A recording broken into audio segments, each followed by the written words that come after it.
ठीक तो है तात मेरे भ्राता भ्रष्ट विहीन तेजा कांति विभासी प्रतीत होते हैं मैं प्रतीत होते हो मैं मुझको अलब्ध माना सम्मान न पाया हुआ अवज्ञातः उपेक्षित किम क्या वा अथवा तात मेरे भ्राता चिरोषितः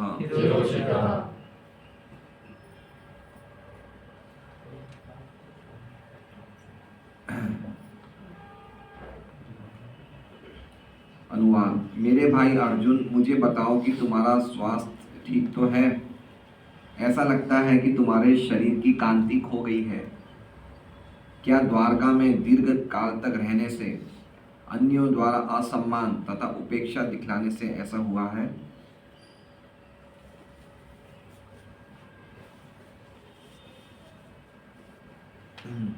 ओम अज्ञानतिमिरान्धस्य ज्ञानाञ्जनशलाकया चक्षुरुन्मिलितं नाम श्रेष्ठमनोऽपीशति पुत्रमस्वरूपं रूपं तस्यागतं गोपीर्मातृगोष्ठवाटिव्राता कुण्डं अहोराधिकामाधवाशां प्राप्तो यस्य प्रतिष्ठिततया श्रीगुरुमुत्तमं वन्देऽहं श्रीगुरोः श्रीयुतः पदकमलं श्रीगुरुं वैष्णवांश्च श्रीरूपं साग्रजातं सैगण्डगुणार्थान्वितं तं सजीवं साद्वैतं सावधूतं परिजनसहितं कृष्णचैतन्यदेवं श्रीराधा कृष्णपादान् सैगण्डललिता श्रीविशाखांश्च गुरु वैष्णव भगवान तीन स्मरणाय विघ्न विनाशनाय स्वयं निजवांचित पूर्ण। हरे कृष्णा कृष्णा कृष्णा हरे हरे हरे राम राम राम हरे। सभी भक्तों का स्वागत है श्रीमद् भागवतम क्लास में। तो कल हम लोग ये श्लोक किए थे, लेकिन प्रभु जी ने बुक डिस्ट्रीब्यूशन पे लेक्चर थोड़ा सा प्रचार पे दिया था, तो हम इस श्लोक को वापस रिपीट करेंगे। मैंने ही कहा था प्रभु जी को कि थोड़ा सा हम लोग, आप सीनियर डिवोटी हैं तो आप थोड़ा सा हमें प्रचार के बारे में बताइए। तो श्लोक की चर्चा पूरी तरह से मुझे नहीं लगता है हो पाई थी, तो हम वापस इस श्लोक को आगे लेके रिपीट करेंगे।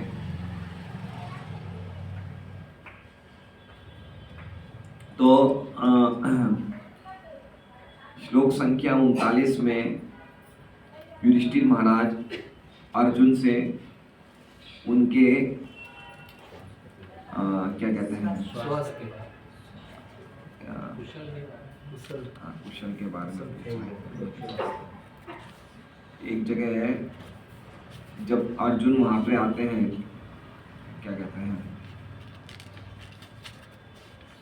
जब वापस हस्तिनापुर आते हैं तो उनके आने पे जब उन्होंने देखा, श्लोक संख्या 23 में लिखा हुआ है कि जब अर्जुन द्वारका से जब वापस आए तो अर्जुन ने राजा के चरणों पे नमन किया, तो राजा ने देखा कि उनकी निराशा अभूतपूर्व थी। उनका सिर नीचे झुका था और उनके कमल नेत्रों से आंसू झर रहे थे। ठीक है, तो अब इसमें युधिष्ठिर महाराज को दो चीज़ों की चिंता थी। एक तो अर्जुन काफ़ी समय से लौटे नहीं थे, और दूसरा उनको ये शक हो रहा था या इनको ऐसा लगा कि भगवान अब इस धरती को छोड़ के चले गए हैं। ठीक है, तो जब उन्होंने अर्जुन को देखा तो अर्जुन का चेहरा बिल्कुल, जिसे कहते हैं, निराशा से पूरा भरा हुआ था, नीचे झुका हुआ था और आंखों से आंसू निकल रहे थे।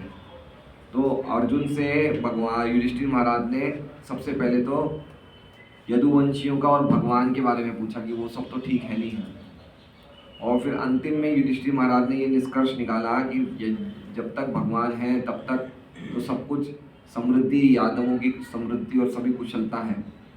जैसे हमने अभी 3-4 श्लोकों में पढ़ा कि उनके रहने से क्या क्या उनको, यदुवंशियों को, द्वारका की रानियों को क्या क्या मतलब स्वर्ग के वासियों की तरह सभी प्रकार की सुविधाएं उपलब्ध थी। तो ये एक प्रश्न तो उनका पूछा जा चुका था कि एक तो उनका डाउट क्लियर हो गया कि भगवान के रहने से सभी का कल्याण रहेगा। अब दूसरा उनका प्रश्न क्या था कि तुम्हारा चेहरा क्यों लटका हुआ है। किनका? अर्जुन का है। तो ये जो 5 श्लोक हैं 39 से 43 में, 39 से 43 तक 5 श्लोकों में युधिष्ठिर महाराज अर्जुन से उनके निराशा के कारण पूछेंगे, जो संख्या में 10 होंगे। कितने कारण पूछेंगे? 5 श्लोकों में टोटल 10 कारण पूछेंगे कि मेरे भाई तुम्हें बताओ तुम्हें क्या हो गया है ना। तो ये आज इस श्लोक में 2 प्रश्न पूछे जा रहे हैं। कौन से 2 प्रश्न पूछे जा रहे हैं? सबसे पहला प्रश्न पहली लाइन में है, कच्चित ते नामयम ताक भ्रष्ट तेजा विभासी में। कच्चित मतलब क्या, ते मतलब तुम्हारा, अनामयम, आमय को रोग बोलते हैं। आमय हो गया मतलब क्या हो गया? रोग। जैसे गीता जी में भी एक शब्द है आमय, है ना। आमय का मतलब, ज़्यादातर आमय मतलब पेट से संबंधित रोग होता है। आप सभी रोग पेट से ही शुरू होते हैं। तो आमय का अर्थ क्या हो गया? रोग। और अनामयम का अर्थ क्या हो गया? निरोग, कोई प्रकार का रोग नहीं है। तो कह रहे हैं कि कच्चित ते अनामयम। अनामयम मतलब तुम बिल्कुल स्वस्थ तो हो, तात मतलब मेरे भाई तुम बिल्कुल स्वस्थ तो हो ना। और दूसरा क्या पूछ रहे हैं? भ्रष्ट तेजा विभासी में। मुझे ऐसा लग रहा है कि तुम्हारे जो चेहरे का तेज है, जो तुम्हारे चेहरे की कांति है, उससे तुम विहीन हो गए हो। तुम्हारे चेहरे पे जो तेज होता था वैसा तेज लग नहीं रहा है, ऐसा तुम प्रतीत हो रहे हो मुझे। विभासी मतलब प्रतीत हो रहे हो। मैं मतलब मुझे ऐसा प्रतीत हो रहा है कि तुम्हारे चेहरे की चमक चली गई है। इसलिए भक्त लोग जब भक्ति करें तो उनके चेहरे में चमक रहनी चाहिए, है ना। कृष्ण सूर्य सम। कृष्ण कौन है? सूर्य के समान है। और जब हम कृष्ण की चर्चा करते हैं, कृष्ण का चिंतन करते हैं, कृष्ण भक्ति में लगे हुए हैं, तो हम भी सूर्य के समान होने चाहिए। और दूसरा रीज़न ये है कि आत्मा तो ज्योति है। आत्मा कितनी, आत्मा में कितनी चमक, मतलब चमक है, डेजलिंग एफल्जेंस है ना। तो चेहरा व्यक्ति का क्यों लटका हुआ रहता है? जब वो आत्मा ढकी हुई रहती है ना। तो उसी प्रकार से जब आत्मा काम, क्रोध, लोभ, चिंता, इन सब चीज़ों से ढकी हुई रहती है, तो आत्मा का जो ओरिजिनल स्वभाव है वो बाहर नहीं निकलता है।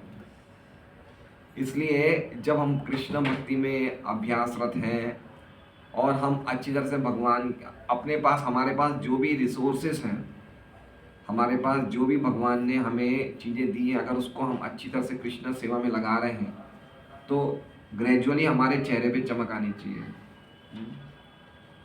प्रभुपाद जी बोलते हैं, बोले कि ये जब अमेरिकी और यूरोपियन भक्त जब नए नए आए थे, इनके चेहरे हिप्पियों जैसे थे, लेकिन अब ये कृष्ण भक्ति करने का इनके चेहरे पे एक लस्टर आ गया है ना। तो इसलिए भक्तों का अपीयरेंस को देख के सामने वाला व्यक्ति प्रभावित होता है।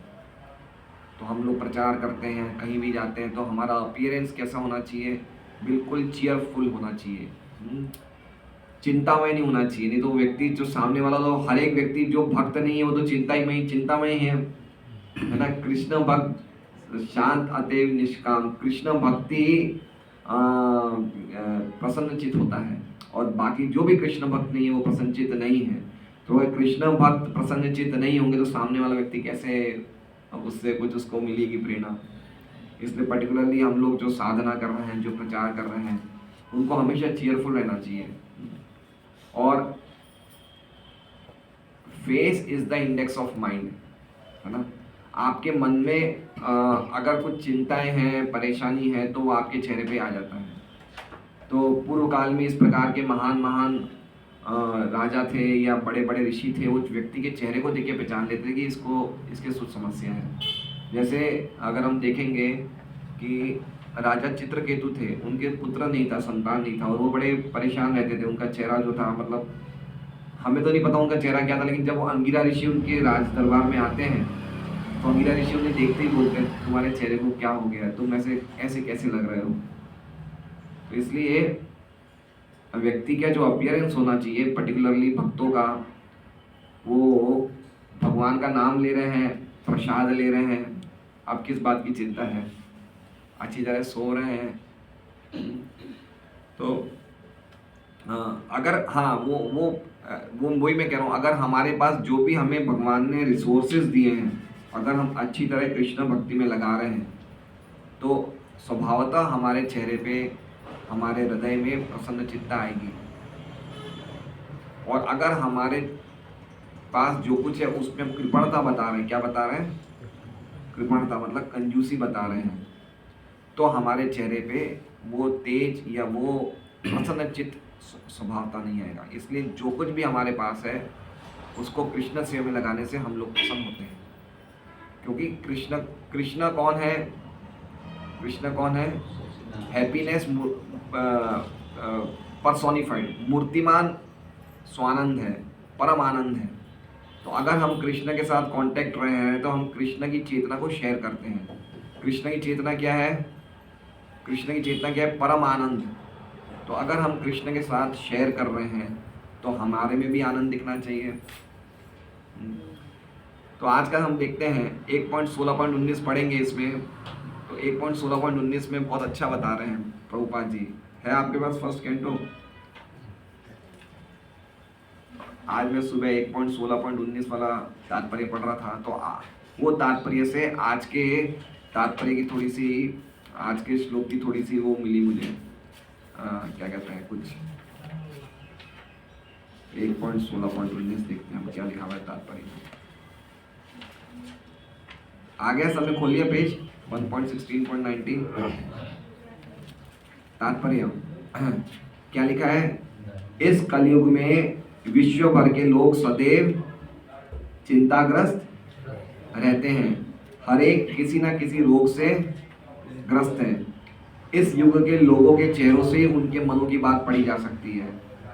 लिखा है ना, लोगों के चेहरों से ही उनके मनों की बात।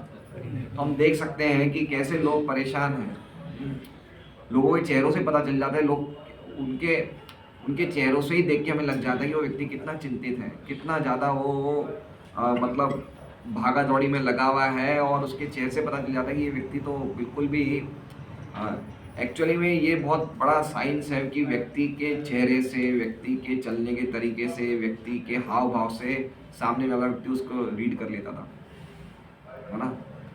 और पहले के सब लक्षण हुआ करते थे। पूर्व काल में कोई स्त्री कैसे चल रही है, वो कैसे मांग रखती है, किस हिसाब से उसका, स्त्री या पुरुष जो भी है, उनके तरीके से पता चल जाता है कि ये व्यक्ति क्या है। प्रभुपाद ये लिख रहे हैं कि उनके, इस युग के लोगों के चेहरों से ही उनके मनों की बात पढ़ी जा सकती है। हर व्यक्ति घर से दूर स्थित अपने संबंधी की अनुपस्थिति का अनुभव करता है। कलयुग का विशेष लक्षण यह है कि कोई भी परिवार अब एक साथ रहने का सौभाग्य प्राप्त नहीं। सही बात है ना, कि हमारे यहाँ तो माँ बाप कहीं देश में हैं, हम यहाँ पे, हमारे बच्चे कहीं चले गए पढ़ने के लिए। तो ये चीज़ एक कलयुग का एक विशेष लक्षण है। तो जीविकोपार्जन के लिए पिता अपने पुत्र से अथवा पत्नी अपने पति से दूर रहती है। आंतरिक रोग, प्रियजनों से विच्छोह तथा पूर्ववत स्थिति बनाए रखने की चिंता सबों को सताती है। 3 चीजें बताई, कौन कौन सी? आंतरिक रोग, प्रियजनों से विच्छोह तथा पूर्ववत स्थिति। पूर्ववत स्थिति मतलब क्या बोलते हैं उसे? स्टेटस क्वो, मतलब आपके स्टेटस को मेंटेन करना, है ना। जो मेरी आर्थिक स्थिति है या मेरी जो भौतिक स्थिति है उसको बनाए रखने में भी चिंता लगती है। समझ रहे बात को, कि जो मेरी आज की स्थिति है ऐसी स्थिति बनी रहे, वो भी एक बहुत बड़ा चिंता का कारण है। पैसा कमाना इजी है, पैसा लुटाना इजी है, लेकिन पैसे को मेंटेन रखना बड़ी बात है। तो व्यक्ति को ये लगता है कि भाई ये जो मेरे पास है बना रहेगा नहीं रहेगा। तो ये सब क्या है? ये सब चिंता सबों को सताती है। ये कतिपय कारण है कि जिनसे इस युग के लोग सदैव दुखी रहते हैं। तो हम इसकी बात कर रहे थे, भ्रष्ट तेजा। तो पहला लाइन में पहला कारण पूछ रहे युधिष्ठिर महाराज से कि तुम्हारी तबीयत तो सही है, क्योंकि मुझे लग रहा है तुम्हारी तबीयत सही नहीं है, क्योंकि तुम्हारे चेहरे का तेज निकल गया है, इसलिए तुम्हारी तबीयत सही नहीं लग रही है। दूसरा क्या पूछ रहे हैं? अलब्ध मानो अज्ञात, अलब्ध मानो मतलब जो तुम्हें मान मिलना चाहिए वो मान तुम्हें मुझे लगता है मिला नहीं है, या फिर अवज्ञात है, या फिर तुम्हारा डिसरिस्पेक्ट हुआ है। ठीक है, क्या कह रहे हैं? अलब्ध माना, अलब्ध माना का मतलब किसी ने तुम्हारा प्रॉपर सम्मान नहीं किया है। और अवज्ञाता मतलब, अवज्ञाता का अर्थ और अलब्ध माना के अर्थ में थोड़ा सा डिफरेंस है। अवज्ञाता का मतलब तुम्हें किसी ने डिसरिस्पेक्ट किया है, समझ रहे हैं? पहला क्या हुआ कि तुम्हें किसी ने सम्मान बराबर दिया नहीं है, और डिसरिस्पेक्ट मतलब तुम्हारा किसी ने इंसल्ट कर दिया या तुम्हारा अनादर कर दिया। दोनों एक बात है, अलग अलग है, थोड़ा सा अंतर है, थोड़ा सा अंतर है। जैसे मान लीजिए कि अभी कोई महाराज आते हैं, सन्यासी महाराज आते हैं, तो हमें उनको माला पहनानी चाहिए। अगर हम नहीं पहना रहे तो ये क्या हो गया? उनको जो सम्मान देना चाहिए वो हम नहीं दे रहे हैं। और अवज्ञाता का अर्थ क्या हो गया कि हम उनकी बात को नहीं मान रहे हैं, या उनको डिसरिस्पेक्ट कर रहे हैं, या फिर हम उनको उनकी कोई प्रकार की आलोचना निंदा करके उनका अनादर कर रहे हैं। ठीक है, तो ये बहुत ही ज़्यादा पेनफुल है, बहुत ज़्यादा पेनफुल है, हृदय को बहुत दुख देता है। प्रॉपर मान नहीं मिलना से हृदय बहुत दुखी होता है। पर्टिकुलरली क्षत्रियों के, है ना, क्षत्रियों को मान की बड़ी भावना रहती है, उनको टाइम पे मान मिलना चाहिए, और वर्णाश्रम सिस्टम के हिसाब से सही भी है, मिलना भी चाहिए।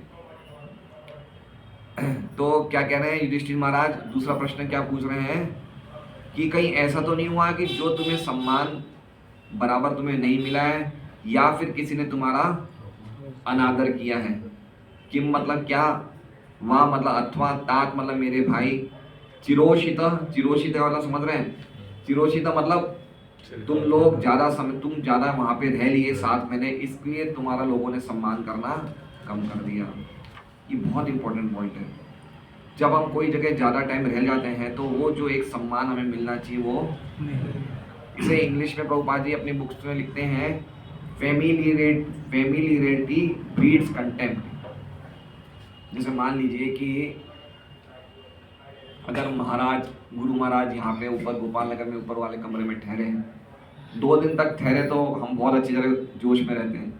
अगर पता चल जाए कि 10-15 दिन ठहरे हैं तो हमें धीरे हमारे सम्मान में कुछ कमी आ जाएगी। हमें क्या लगेगा, ये तो हमारे साथ ही रहने वाले हैं। तो इसे बोलते हैं फेमिलियरिटी मतलब हम सोचते हैं कि ये तो हमारे साथ जैसे व्यक्ति हैं। ब्रीड्स कंटेम्प्ट, तो ये इस प्रकार की भावना जब हम अपने से वरिष्ठ भक्तों को हमारे समान ही समझ लेते हैं, उससे क्या होती है, उससे अवज्ञा की, उससे अनादर की भावना उत्पन्न होती है। इसलिए अच्छा है कि हमारी जितनी योग्यता उसके हिसाब से हम बड़े बड़े वरिष्ठ भक्तों से लेन देन करें, तो हमारे में बहुत जल्दी ये भावना है कि हम उनका अनादर कर लेंगे। इसलिए शास्त्रों का वचन है कि गुरु के बहुत पास या फिर श्री विग्रह के बहुत पास नहीं रहना चाहिए। किसके पास? गुरु के बहुत पास या फिर श्री विग्रह के बहुत पास नहीं रहना चाहिए। ऐसा नहीं कि रहना नहीं चाहिए, लेकिन अभी हमारी ऐसी अंडरस्टैंडिंग नहीं है, इसलिए हमारी प्रॉपर अंडरस्टैंडिंग की कमी से हम अनादर कर सकते हैं। इसलिए बहुत इंपॉर्टेंट पॉइंट है। तो ये बता रहे हैं युधिष्ठिर महाराज कि मुझे ऐसा लग रहा है कि तुम काफ़ी समय तक वहाँ रह लिए, इसलिए वहाँ कौन रहे हैं, सब द्वारकावासी हैं। द्वारकावासी में कुछ अर्जुन के मित्र थे, कुछ इनके संबंधी थे, आपस में रिलेशंस भी तो थी ना भाई। अर्जुन की वाइफ सुभद्रा थी, सुभद्रा उनकी बेटी थी, तो रिलेशंस भी थे और मित्रता भी थी। और जब कोई व्यक्ति रिलेशन वाला अनादर करता है तो बहुत दुख होता है, समझ रहे बात को? अभी मान लीजिए कि अंकित बाहर गाड़ी चला रहा है, 2 व्हीलर चला रहा है, और ये अभी पर्वत पाटिया से रिंग रोड गया अपनी मार्केट में। अब रास्ते में इसने 2 व्हीलर पीछे कोई रिक्शे वाले को ठोक दिया, रिक्शे वाले ने इसे 1-2 गाली बोल दी, इसे बुरा लगेगा क्या? नहीं लगेगा। क्यों? रिक्शे वाले ने बोली। अब ये इसका संबंधी बोल दे तो, या फिर ऐसा समझिए, ऐसा समझ सकते हैं कि निराधारा माता जी अपनी बहन की गई बॉम्बे रहने के लिए। कहाँ गई रहने के लिए? बॉम्बे। और अपनी बहन को बोलती है कि मैं तो इस बार तुम्हारे यहाँ 10 दिन रहूँगी। कितने दिन रहूँगी? 10 दिन। 7वें 8वें दिन उनके बहन के पति ने उनकी बहन को बोला, अब वापस कब जासी? क्या बोला? कि वापस कब जाएगी? और निराधार माता जी ने वो बात सुन ली। अब इनके हृदय में क्या लगेगा, है ना? कितना दुख पहुंचेगा। पर समझ रहे बात को? जब कोई संबंधी कुछ बोल देते ना तो बड़ा दुख पहुंचता है ना? हम तो बड़े जोश से जा रहे हैं कि मैं अपनी बहन के जाऊंगी, मैं अपनी बहन के जाऊंगी और 6ठे 7वें दिन उनको मेडल मिल जाए, ये कब जाएगी वापस, कब से आएगी?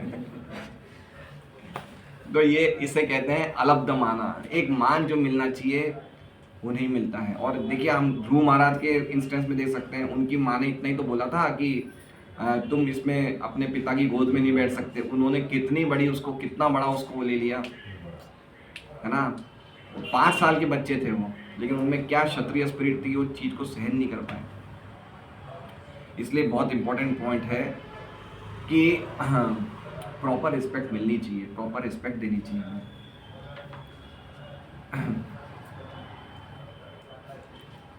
और हम ये भी देखते हैं कि भक्त लोगों के जीवन में कैसे होना चाहिए। तो भक्त लोगों के लिए जीवन में क्या होना चाहिए? अमानी ना मान देना। अभी अमानी ना मान देने में भी दोनों चीजें हैं। अमानी ना मतलब आप खुद के सम्मान की चाह मत रखो, और मान देने का मतलब क्या हो गया कि आप दूसरे व्यक्ति को पूरा रिस्पेक्ट दो। हम भक्त लोग ज़्यादातर कहाँ कमी खा जाते हैं? खुद के सम्मान की भावना तो हम धीरे धीरे धीरे रखना छोड़ देते हैं, लेकिन दूसरे को जो मान देना चाहिए ना वो नहीं दे पाते हैं। दूसरे को जो रिस्पेक्ट देनी चाहिए वो नहीं दे पाते। इसलिए क्या होता है कि हमारे में जो एक भावना आनी चाहिए, है ना? भक्ति का तो मार्ग ही इस प्रकार का है कि व्यक्ति का एकमात्र मान ये है कि वो भक्तों के दास का दास है, उसके अलावा उसका कोई दूसरा मान ही नहीं है। इसके अलावा जो भी उसे मान मिल रहे हैं वो सब मान उसको परेशान करने वाले हैं। रघुनाथ दास गोस्वामी एक जगह लिखते हैं कि अगर कोई व्यक्ति अपनी बड़ाई सुनना पसंद करता है तो वो शावर में स्नान कर रहा है। कहाँ स्नान कर रहा है? पानी के शावर में स्नान कर रहा है, लेकिन वो शावर किसका है? वो गधे के यूरिन का है। ऐसा लगे कि कोई व्यक्ति अपने खुद की मान की सुनने की इच्छा, ये मना शिक्षा बहुत अच्छी बुक थी रघुनाथ दास, उसमें उन्होंने शायद कोट किया, जहाँ तक मुझे ध्यान है। तो 2 चीज़ें उन्होंने बताई, एक तो गधे के मूत्र में वो स्नान कर रहा है, और दूसरा एक और अच्छी बात बताई थी उन्होंने, ऐसी बहुत एक्सट्रीम बात बताई थी कि व्यक्ति को मतलब अपने मान की भावना और अपने बड़ाई सुनने की भावना बिल्कुल नहीं रहनी चाहिए, और दूसरे को फुल रिस्पेक्ट देना चाहिए। अमानी ना मान देना, अमानी ना मान देना। तो ये बातें हैं। और एक बात समझ लीजिए कि अगर हम लोग भक्ति ढंग से नहीं करेंगे, हरि नाम ढंग से नहीं लेंगे, भक्ति के नियमों का अच्छे से पालन नहीं करेंगे, तो एक साथ 6 चीज़ें जनरेट होती है। कितनी चीज़ें जनरेट होती है? 6 चीज़ें। जैसे जैसे जैसे हम टिकट बनाते हैं तो क्या जनरेट होता है? PNR। वैसे जब हम भक्ति ढंग से नहीं करते हैं या मन लगा के नाम नहीं लेते हैं या नाम लेते टाइम हम और चीज़ें कर रहे हैं, तो 6 चीज़ें जनरेट होती है। वो होती है पूजा, लाभ, प्रतिष्ठा, चौथा है हिंसा, 5वां है डिप्लोमेसी को क्या बोलते हैं इंग्लिश हिंदी में, ये तो उसमें लिखा हुआ है क्या कहते हैं, जब बुक में चैतन्य चैतन्य में लिखा हुआ है। जब बुक में तो अलग है, वो ये अलग है। तो पूजा, लाभ, प्रतिष्ठा, हिंसा, डिप्लोमेसी, 5 और एक और है। तो ये 6 चीज़ें जो हैं ये जनरेट होती है। तो हमें क्या चाहिए? अगर हम भक्ति ढंग से नहीं करें तो हमें क्या चाहिए? हमें पूजा चाहिए कि कोई हमारा रिस्पेक्ट करे। लाभ चाहिए, लाभ मतलब हमें कुछ भौतिक लाभ हो, है ना? भक्ति कर रहे हैं लेकिन ढंग से नहीं करें तो क्या होगा कि हमें भौतिक लाभ प्राप्त करने की इच्छा हो जाएगी। और पूजा, लाभ, प्रतिष्ठा, प्रतिष्ठा मतलब हम चाहते हैं कि लोग हमें मतलब सम्मान करें। मैं अगर भागवतम क्लास में बैठूँ तो मुझे माला बराबर पहनाई जाए, है ना। फिर मैं इतनी इतनी चीज़ें देखने लग जाऊंगा कि अगर मैं आया हूँ तो मुझे पतली माला पहनाएगी, दूसरे वक्त उसे मोटी माला पहनाएगी। ये चीज़ें भी ध्यान में रखेंगे कि ये चीज़ें आएगी दिमाग में, क्यों? क्योंकि भक्ति ढंग से नहीं कर रहे हैं। तो ऐसे ये इसे कहते हैं जंगली घास। क्या बोलते हैं इसे? तो जब हम भक्ति लता के कुंडे में, गमले में पानी डाल रहे हैं, और अगर हमने भक्ति लता के गमले में श्रवण कीर्तन रूपी अच्छा तरह से जल नहीं छिड़का, ढंग से हमने श्रवण और कीर्तन नहीं किया, तो भक्ति लता के साथ मिट्टी में और क्या, साक्षी का फोन आ रहा है बात करो। तो भक्ति लता की मिट्टी में भक्ति लता के साथ साथ और क्या उग जाएंगे? जंगली घास। और हम जो श्रवण कीर्तन कर रहे हैं वो भक्ति लता के पौधे में नहीं जाके कहाँ जाएगा? जंगली घास। तो जंगली घास और बड़ी हो जाएगी। कर रहे हैं, क्या कर रहे हैं? हरि नाम ले रहे हैं, भक्ति कर रहे हैं, लेकिन क्या हो गई? फिर हम हर चीज़ का ध्यान रखेंगे कि मुझे कितना मिला। मैं फिर दूसरे वाले व्यक्ति के पास में बैठा हूँ, तो मुझे इसने इतनी कम सब्जी क्यों दी, मुझसे क्यों ज़्यादा दी। इतनी इतनी चीज़ें हम ध्यान रखेंगे, हर चीज़ का ध्यान रखेंगे कि मेरे साथ ऐसे कोई बात क्यों कर रहा है। तो ये इसलिए समझना चाहिए कि इस तरह से हम लोग, हमारी भक्ति में गड़बड़ी हो रही है। इसलिए हमें समझना चाहिए कि व्यक्ति जब भक्ति करता है तो एक तरह से बिल्कुल उसको भक्ति का एक लक्षण है मान शून्यता। उसको मान प्राप्त करने की इच्छा पूरी खत्म हो जाती है। और मान प्राप्त करने की इच्छा तभी खत्म होगी जब हम दूसरे को प्रॉपरली मान देंगे, सम्मान देंगे। ये दोनों साथ में चलना चाहिए। अगर हम मान प्राप्त नहीं कर रहे हैं लेकिन दूसरे को भी सम्मान नहीं दे रहे हैं, तो हमें ये गर्व हो जाएगा कि हम मान प्राप्त नहीं कर रहे हैं, कि देखो मैं तो कितना बड़ा भक्त हूं, मैं किसी से कोई प्रकार की मान की भावना ही नहीं रखता हूं। तो ये सब इस श्लोक से हम पता कर सकते हैं कि कैसे। और हम देखते हैं कि रघुनाथ दास गोस्वामी रोज के 2000 प्रणाम वैष्णव को क्यों करते थे? मान देने के लिए, है ना। 2000 प्रणाम। और एक मान देने का सबसे अच्छा तरीका है बुक डिस्ट्रीब्यूशन। लेकिन जरूरी नहीं कि बुक डिस्ट्रीब्यूशन करने वाले सभी भक्त पूरी तरह से शून्य मान, उनके भी मन में घमंड आ जाता है कि मैं डिस्ट्रीब्यूशन कर रहा हूँ। तो इसलिए बहुत समझना चाहिए कि ये सब सटल पॉइंट्स हैं, बहुत सूक्ष्म बिंदु हैं जिस पे हमें ध्यान रखना चाहिए कि हम लोग अपने मान प्राप्त करने की इच्छा रख रहे हैं या नहीं रख रहे हैं। इसलिए देखिए, आप हरिदास ठाकुर का एग्जाम्पल देखिए। हरिदास ठाकुर 3 लाख नाम लेते थे। कितने नाम लेते थे? 3 लाख। लेकिन चैतन्य महाप्रभु के पार्षदों में जब प्रसाद चलता था, जब प्रसाद सब लेने के लिए बैठते थे, तो हरिदास ठाकुर उनके साथ बैठते ही नहीं थे। क्यों नहीं बैठते थे? बोलते थे मैं तो मुसलमान जाति का हूँ, इन लोगों के साथ बैठने का मेरा अधिकार नहीं है, तो बाहर बैठ के खाते थे। ये देख सकते हैं हम, इसे बोलते हैं मान शून्यता। सनातन गोस्वामी को देखिए, इतने बड़े सारस्वत ब्राह्मण परिवार से थे, लेकिन वो मुसलमानों के साथ रहने से वो अपने आप को इतना ज़्यादा गिरा समझते थे कि एक बार चैतन्य महाप्रभु ने जगन्नाथपुरी में उन्हें मिलने के लिए बुलाया।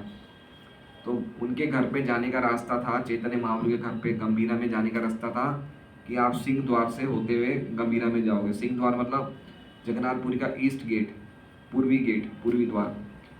तो सनातन गोस्वामी को जब बुलाएगा कि आपको चैतन्य महाप्रभु बुला रहे हैं मिलने के लिए, तो सनातन गोस्वामी ईस्ट द्वार से नहीं गए। वो कौन से द्वार से गए? वो लंबा रास्ता पकड़े, समुद्र के बालू वाला रास्ता पकड़ के गए, उल्टा लंबा रास्ता। और वो था मई और जून का महीना। और मई और जून के महीने में जगन्नाथपुरी का टेम्परेचर कितना रहता है? 50 डिग्री से ऊपर रहता है। और उस महीने में मिट्टी पे नंगे पैर गए, और नंगे पैर जाते जाते उनके चेहरों उनके क्या कहते हैं, पैर पे इतने बड़े बड़े फोड़े हो गए। और फिर बड़े आनंद से गए, कूदते भागते हुए गए, महाप्रभु से मिलने गए। तो महाप्रभु ने बोला, भाई आप इस रास्ते से क्यों आए? पैरों की हालत तो देखिए आप। तो सनातन गोस्वामी ने बोला कि मैं उस रास्ते से आता तो जगन्नाथपुरी के पुजारी मुझे गलती से छू लेते तो वो अपवित्र हो जाते, इसलिए मैं इस रास्ते से आया। बताइए, उनके पास इतनी शक्ति थी कि पूरी दुनिया के पुजारी उन्हें देखने मात्र से पवित्र हो जाए, सनातन गोस्वामी के पास। लेकिन वो अपने आप को क्या मानते हैं कि ये मुझे छू लेगा तो मैं कितना गिर जाऊंगा, वो कितना गिर जाएगा। इसे बोलते हैं मान शून्यता। तो ऐसे उदाहरण हम पढ़ते हैं तो हमें पता चलता है कि हमारा क्या स्टेटस है।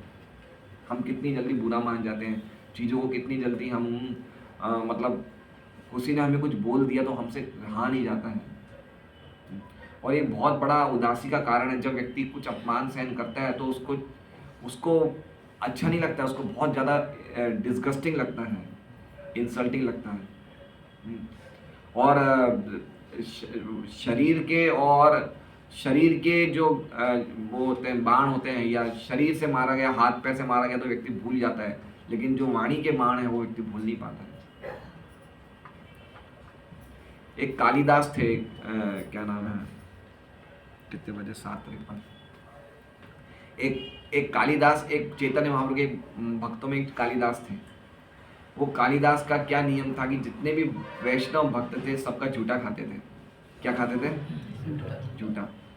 तो एक झाड़ू ठाकुर करके भक्त थे, उनके घर पे गए और उनके लिए आम लेके आए। बोले लो मैं आपके लिए आम लाया हूँ।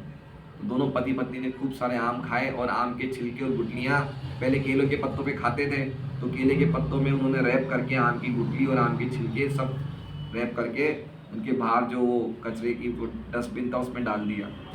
तो कालिदास उनको प्रणाम करके चले जाते हैं, और झाड़ू ठाकुर कहाँ चले जाते हैं? अपने घर में पति पत्नी घर बंद कर देते हैं। कालिदास ठाकुर घर से बाहर निकल के वापस चुपके से घर में आते हैं, और जहाँ कचरे का डब्बा था वहाँ से वो केले के पत्ते खोलते हैं और उनकी आम की गुठली और छिलके चाटते हैं। क्यों? क्योंकि भक्त का झूठा है ये। तो ये चीज़ें देखते हैं कि भक्तों की स्थिति क्या होनी चाहिए। क्या होनी चाहिए भक्तों की स्थिति? कोई प्रकार का मान ही नहीं है। अमानी ना मान देने का अर्थ क्या होता है ना? हम लोग कितनी जल्दी अपने आप में रिलेशंस हमारे, कितनी जल्दी हमारे भक्तों में कितनी जल्दी रिलेशंस टूटते हैं, है ना?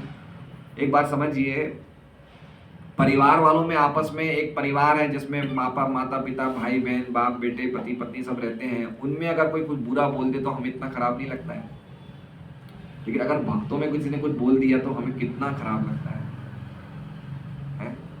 तो परिवार वालों की सुन सकते हैं, भक्तों की नहीं सुन सकते हैं। तो ये पॉइंट बहुत समझने जैसा है। और कृष्णदास कविराज गोस्वामी ने कौन सा ग्रंथ लिखा?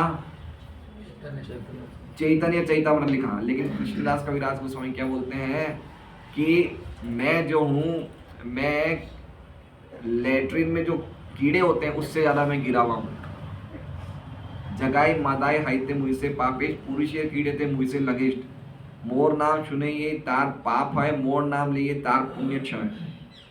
कि जो मेरा नाम लेता है उसके पाप खत्म हो जाते, उसके पाप बन जाते हैं, और जो मेरा नाम सुनता है उसके पुण्य खत्म हो जाते हैं। कौन बोल रहे हैं? कृष्णदास कविराज गोस्वामी, जिन्होंने अपने बिल्कुल राइप ओल्ड एज में चैतन्य चैतामृत जैसा ग्रंथ लिखा, जो लिखते लिखते जो उनके हाथ कांपते थे, ऐसी स्थिति में चैतन्य चैतामृत जैसा ग्रंथ लिखा, और वो बोल नहीं रहे थे, वो उस चीज को अनुभव कर रहे थे कि मैं कितना गिरा हुआ हूं। तो इससे हमें सीखना चाहिए कि अगर हमें वास्तव में प्रसन्नचित्त होना है तो लोगों की सुनना चाहिए। गीता जी है यहाँ पे, माता जी। गीता जी में एक तात्पर्य है, मुझे याद नहीं आ रहा, शायद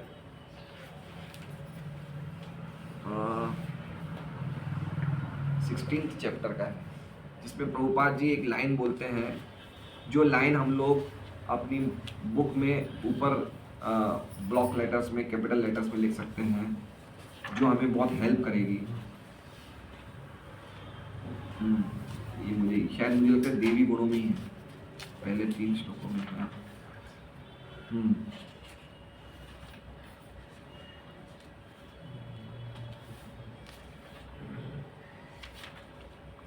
बहुत ही अच्छी बात लिखी थी, याद नहीं आ रही है मुझे।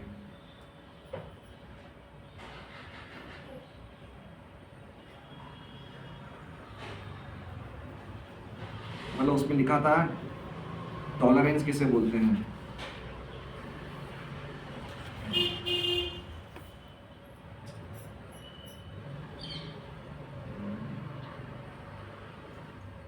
मतलब उन्होंने बताया है कि क्या कहते हैं, अमानित्वम, अमानित्वम कौन सा श्लोक है? 13वें अध्याय का।